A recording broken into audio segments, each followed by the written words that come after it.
This channel does not promote any violent, harmful, or illegal activities. All content provided by this channel is meant for an educational purpose only.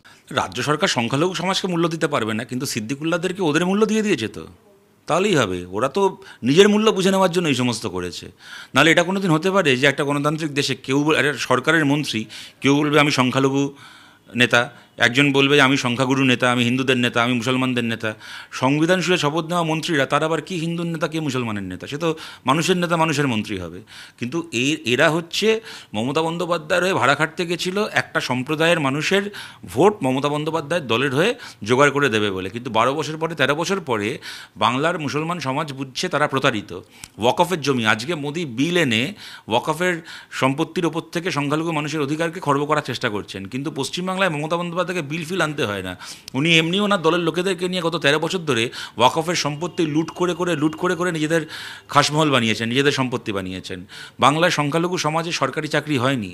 বাংলায় সংখ্যালঘু সব পরিবারের ছেলে মেয়েদের বিভিন্ন scholarship থেকে শুরু করে স্কুলে পড়াশোনার সুযোগ থেকে শুরু করে সংখ্যালঘু অঞ্চলে যে স্কুলগুলো তৈরি করেছিল বামফ্রন্ট সরকার, সরকারি স্কুল উঠে গেছে, বন্ধ হয়েছে। বাংলায় যতগুলো প্রাইমারি সেকেন্ডারি সরকারি স্কুল বন্ধ হয়েছে গত 7-8 বছরে, আপনারা খবর নিয়ে দেখুন, বেশিরভাগ হচ্ছে সংখ্যালঘু অঞ্চলে, আদিবাসী অঞ্চলে, তপশিলি অঞ্চলে, পাহাড়ের নেপালি গোর্খা ভুটিয়া বস্তির আশপাশের যে আদিবাসী স্কুল, ওখানকার যে সরকারি স্কুল, সেগুলো বেশি করে বন্ধ হয়েছে।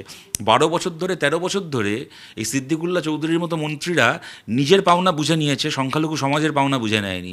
এখন আজকে যখন সংখ্যালঘু মানুষ এই প্রতারণার ফলে আজকে মুখ খুলছেন, এরা বুঝতে পারছে যে আমাদের মৌরসি পাট্টা এবার আলগা হয়ে যাবে, এখন একটুখানি 2-4টে কথা বলছেন বলে আবার সামনে 1 বছর পরে বিধানসভা ভোট, মমতা বন্দ্যোপাধ্যায়ের সঙ্গে দর কষাকষি করে ডাকছেন।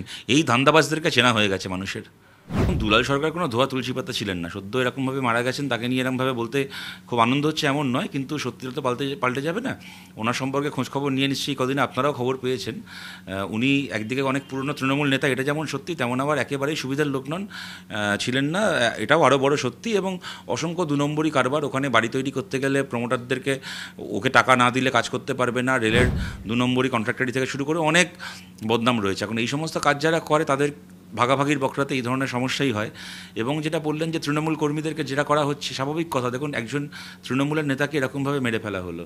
তার আগে দেখলাম কলকাতাতে তৃণমূলের একজন কাউন্সিলরকে মারার জন্য কতগুলো লোক এসে গুলি চললো না বলে, নাহলে ওনারা ওই দিন মামাটি মানুষ হয়ে যাচ্ছিল।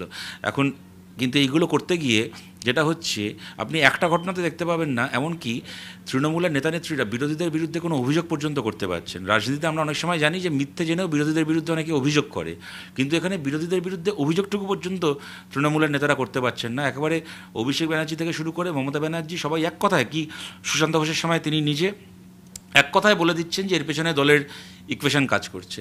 এবং আপনাদেরকে এটাও বলছি যে দুলাল সরকারকে কারা আলটিমেটলি মারলো, কোথাকার বিহারের কোন গুন্ডা, তার তো আর নিজের কোনো শত্রুতা ছিল না, তাকে দিয়ে কে খুন করালো জানা যাবে না। তার যেমন সুশান্ত ঘোষকে মারতে অ্যাকচুয়ালি কারা পাঠিয়েছিল আজ অব্দি আমরা কেউ জানতে পারলাম না, এবং জানতে পারবও না কোনো দিন। ওগুলো কিন্তু তৃণমূলের ভেতরের পাপ তৃণমূলের ভেতরেই থেকে যাবে।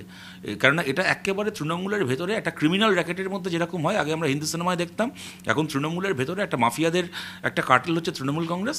নিজেদের বকরার ঝামেলা নিয়ে মারামারি, খুনোখুনি, ও জীবনে আপনি জানতে পারবো না খুনটা অ্যাকচুয়ালি কোন তৃণমূল নেতা করেছে।